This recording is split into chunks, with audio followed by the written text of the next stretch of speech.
It just made the day so much happier.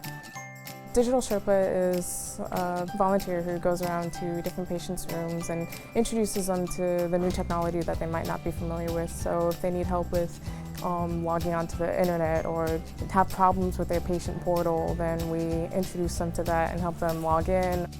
It's hard for the nurses to do that. When they hit the nurses and say, hey, I can't get online, the nurses either don't know the computers, they don't know the system, they end up having to get on the phone and call IT, and it takes so much of their time. That's where the Sherpas come in. I'm grateful, and I think it's a wonderful program. I hope they continue it, because I think it's definitely an asset to the well-being of the patients here.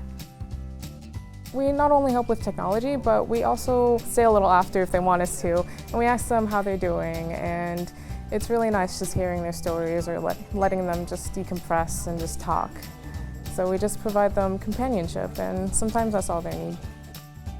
This young gal came through the door. She was like a ray of sunshine.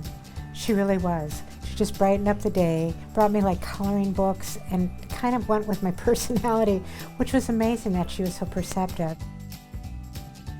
I just feel like I make a difference with brightening their day and helping them with whatever they may need.